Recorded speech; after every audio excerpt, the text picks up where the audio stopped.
Rec League Podcast. Tell your friends, tell your neighbors, tell your family, tell your haters. Available on Podbean, Google Podcasts, Apple Podcasts, Radio Public, Good Pods, Pocket Cast, Breaker, and Stitcher. At Rec League Podcast on Facebook, YouTube, Instagram, TikTok, Threads. At Rec League Pod on Twitter. Episode 143. Available now. Yo! Whether you watching this from Facebook, Twitter, click the link in my Instagram, or YouTube itself. What up, world? I just watched Transformers 1. It's an animated Transformers movie.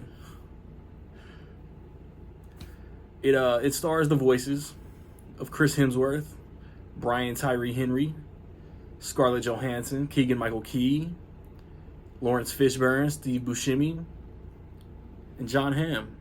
It's directed by Josh Cooley, who, as far as I'm aware, directed Toy Story 4. On Cybertron, before the Autobots, before the Decepticons, we get how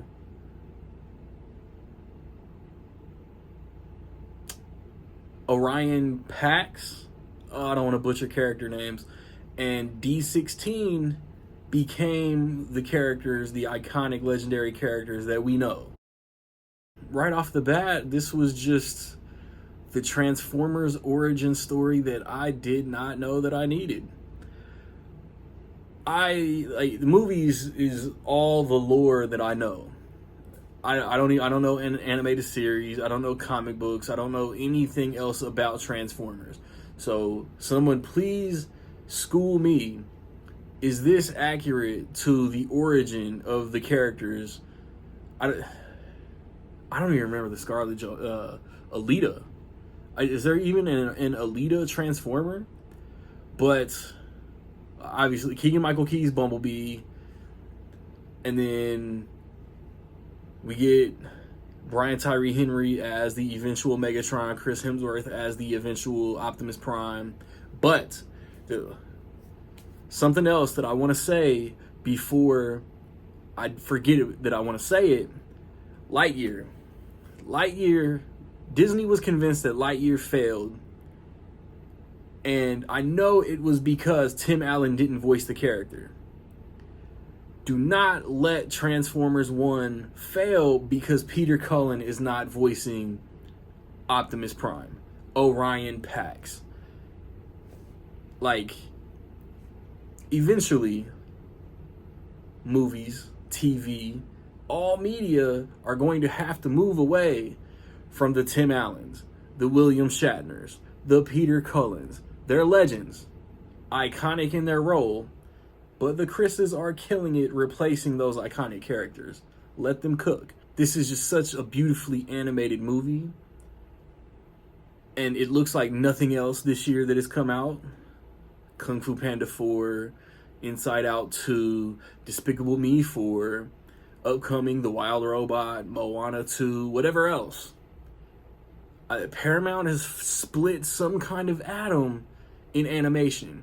Teenage Mutant Ninja Turtles Mutant Mayhem last year, Transformers 1 this year. Fire, unique looking animation that stands out from the pack. It's so cool. It looks like animated metal, but what other movies out there look like animated metal? They look better than some of the live action Transformers. But yeah, it's so cool to see where the character that would eventually be Optimus Prime started, his personality, and the growth and evolution that he would go through to become the hero that we know. The same with D16.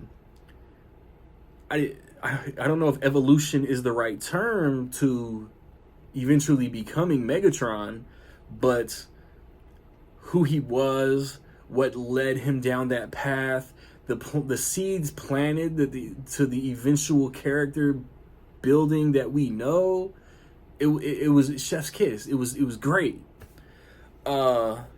Keegan-Michael Key, perfect casting as Bumblebee. I just realized there's a character thing about Bumblebee that they didn't do yet. If you consider that a spoiler, my bad. Scarlett Johansson character was dope. The way that the team came together was cool. I like it worked. Lawrence Fishburne was really dope and kind of like a Gandalf-esque role. John Hamm is kind of like the mentor to the heroes.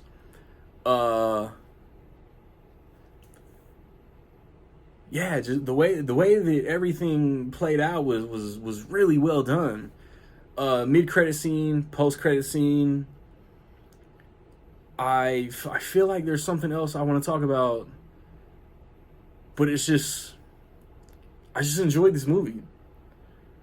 I'm not even like the biggest Transformers guy, but like a couple things. I think that this is the second best overall Transformers movie. I think Bumblebee still takes the crown.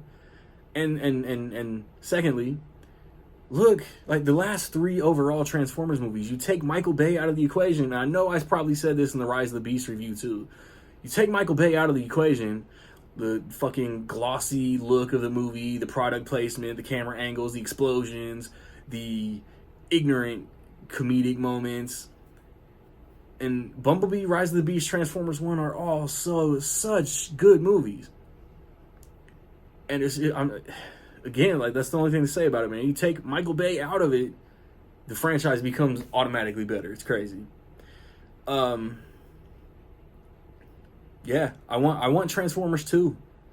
Just so we're getting a Mutant Mayhem sequel. I want Transformers 2. And take your time. We want a good sequel.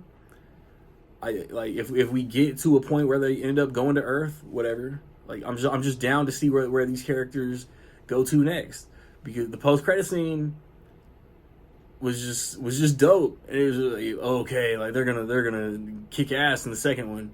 Oh yeah, that too. I know it's animated, but there are some maturely themed jokes and language and gestures. They kind of cut the gesture, but you got the intent though.